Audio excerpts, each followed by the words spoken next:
Good morning. Today, 16th February 2026, Monday. Wisdom of word of God morning ડિવોશનમાં ફરી એકવાર આપનો આવકાર કરવામાં આવે છે અને પ્રેમી સલામ પાઠવવામાં આવે છે. આજે આપણે નીતિવચનોના પુસ્તકમાંથી એનો 15મો અધ્યાય અને એની 22મી કલમ પર પ્રભુનું ટૂંકું મનન કરવા માગીએ છીએ. પ્રોવર્બ્સ ચેપ્ટર 15 વર્સ 22 અને પ્રભુનું વચન આ પ્રમાણે કહે છે, સલાહ લીધા વગરના ઈરાદા રદ જાય છે, પણ પુષ્કળ સલાહકારીઓ હોય તો તેઓ પાર પડે છે. પ્રોવર્બ્સ ચેપ્ટર 15:22 NIV બાઇબલ પ્રમાણે, plans fail for lack of counsel, but with many adviser succeed. અને અહીં આ પ્રભુનું વચન આપણને બહુ અદ્ભુત બાબતો શીખવે છે. જે 10મા અધ્યાયથી 22મા અધ્યાય સુધી નીતિવચનોના પુસ્તકમાં ખાસ પ્રકારનું વ્યવહારિક શિક્ષણ એ સોલોમનના ફર્સ્ટ કલેક્શનમાં આપવામાં આવ્યું છે. ઘણા લાંબા સમય પછી આપણે મળીએ છીએ. મારો ડૉક્ટરેટનો અભ્યાસ ચાલે છે, એના કારણે થોડું બિઝી રહ્યો, પણ ફરી એકવાર આપણે મોર્નિંગ ડિવોશનમાં મળ્યું છે. ત્યારે અહીંયા જે થીમ અથવા જે વચન પ્રભુ આપણને શીખવવા માગે છે એને જો એક થીમ તરીકે જોઈએ તો સ્પીચ વેલ્યુ ઓફ એડવાઇસ, વાણી સલાહનું મૂલ્ય. અને જો એની સમજ ઉડાડતી જોઈએ તો આજે આપણે ચારો તરફ જોઈએ છે કે સલાહ લેવી કોઈને ગમતી નથી, પણ આપવી એ સૌને ગમે છે.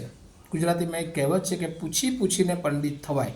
અને એટલે જેટલા લોકો એ કોઈકની મદદની ઈચ્છા રાખે છે, કોઈકની પાસે કંઈ પૂછવાની ઈચ્છા રાખે છે, કોઈકની દરેક બાબતોમાં જાણે કે એ સલાહ લેતા હોય છે, એ લોકો ઘણી બધી વાર એ સક્સેસ થતા હોય છે.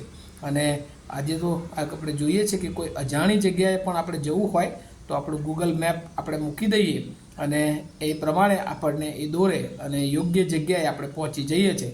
પણ એ ગૂગલ મેપમાં આપણે આપણું જે જગ્યાએ જવું છે એનું એડ્રેસ એ મૂકવું પડે છે અને ત્યારે એ આપણને યોગ્ય જગ્યાએ લઈ જાય છે.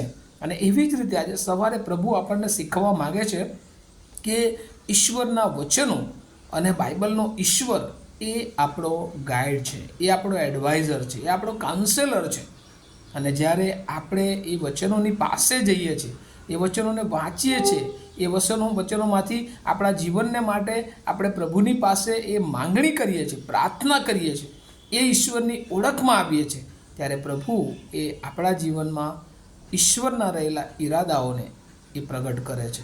અને એમ આપણે જીવનમાં આપણે આગળ વધીએ છીએ. અને એટલા માટે બાઇબલ આપણને એ યોગ્ય માર્ગ એ તરફ જણાવે છે. કારણ કે આ બાઇબલના જે ઈશ્વર પ્રભુ ઈસુ ખ્રિસ્ત, યહોવા દેવ, પવિત્ર આત્મા એ અંતર્યામી ઈશ્વર છે. એ આપણા હૃદયના વિચારોને પણ એ વેગળેથી એ પારખનાર ઈશ્વર છે. અને એટલા માટે જ્યારે આપણે પ્રભુ પાસે આવીએ છીએ ત્યારે આપણને જાણે કે પ્રભુ એ એના વચનોમાંથી દોરવણી આપે છે. અને એટલા માટે એના સંબંધમાં જો આપણે હોઈએ તો જ એ આપણે એની પાસેથી યોગ્ય દોરવણી મેળવી શકીએ છીએ. એટલે રોજ સવારે પ્રભુની પાસે જ્યારે આપણે વચનો વાંચન માટે આવીએ છીએ, પ્રભુના આત્માની સાથે આપણે બેસીએ છીએ, ત્યારે પ્રભુ આ પૃથ્વી પરના એના ઈરાદાઓ એ આપણા જીવનને માટે જે છે તે આપણને જણાવે છે અને આપણને પવિત્ર આત્માથી ભરે છે. અને રોજ આપણને નવી કૃપા, નવું બળ, નવું સામર્થ્ય, નવી તાજગી આપણને પૂરું પાડે છે. અને એ આજે એડવાઇસ જે છે, કારણ કે જ્ઞાન એ ઈશ્વરનો સ્ત્રોત છે. આપણે કહીએ છીએ કે ઈશ્વર તરફથી મળે છે, પણ ત્યાં જ્ઞાનનો આરંભ એ દેવનું ભય, દેવની બીક એ આપણને શીખવે છે. અને એટલા માટે ઈશ્વરની એડવાઇસ, ચોક્કસ આપણે માણસોની પણ સલાહ લઈએ, કારણ કે બાઇબલ કહે છે કે પુષ્કળ સલાહકારીઓ હોય ત્યાં તેઓનો જે ઈરાદો હોય છે એ પાર પડે છે. અને એટલા માટે ઘણા બધાની આપણે જ્યાં એવું યોગ્ય લાગતું હોય કે આ વ્યક્તિ મને આ બાબતમાં સલાહ આપી શકે છે, અને ચોક્કસ આપણે પૂછવું જોઈએ. ઘણી બધી વાર ન પૂછવાને કારણે આપણી બાજુમાં જ એનું સોલ્યુશન હોય પણ એ આપણને મળતું નથી. અને એટલા માટે ઘણી બધી વાર જ્યારે ઈશ્વરે આ પૃથ્વી પર આપણને એવા સંબંધો આપ્યા છે, એવા લોકો આપ્યા છે, મંડળી આપી છે, મંડળીના આગેવાનો આપ્યા છે, સેવકો આપ્યા છે કે જેને આપણે પૂછી શકીએ. અને એ પૂછવા દ્વારા, એ સલાહ દ્વારા આપણે આગળ વધી શકીએ છીએ. અને એટલા માટે જે એડવાઇસ જે છે એ 4 પ્રકારે હોઈ શકે. પર્સનલ લેવલે, નેશનલ લેવલે હોઈ શકે, ફેમિલી લેવલે હોઈ શકે અને ચર્ચ લેવલે હોઈ શકે.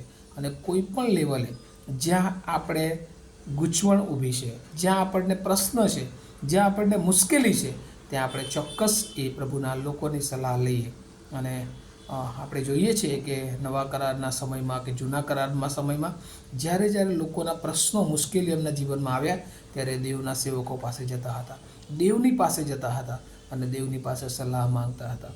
અને ત્યારે તેઓ એમનો ઈરાદો કેવો છે અને ઈશ્વર એ કયો ઈરાદો રાખે છે સ્પષ્ટ થતું અને પછી તેઓ આગળ વધતા અને પ્રભુના કાર્યને માટે સફળ થતા. આજે ઘણી બધી વાર આપણે લેક ઓફ એડવાઇસને કારણે આપણે ફેલ નીવડીએ છીએ અને પ્રભુ આજે સવારે આપણને સફળતા તરફ આગળ વધારવા માગે છે, આપણને આશીર્વાદ આપવા માગે છે. ત્યારે આપણે પ્રભુની સાનિધ્યમાં આવીએ, પ્રભુની સમક્ષતામાં આવીએ અને પ્રભુની હાજરીનો અનુભવ કરીએ અને પ્રભુ એ આપણા જીવનને વધુને વધુ આત્માથી ભરે, આપણને સલાહ આપે અને આપણા જીવનને માટે ઈશ્વરના જે ઈરાદાઓ છે, જે ગોલ્સ છે, એમ્સ છે, એ પ્રભુ આપણને જણાવે કે જેથી કરીને આપણે યોગ્ય દિશામાં પ્રભુને ગમે એવું જીવન જીવી શકીએ. આપણને સર્વને આ વચનો દ્વારા પ્રભુ એની કૃપા આપે. આવું આપણે પ્રાર્થના કરીએ.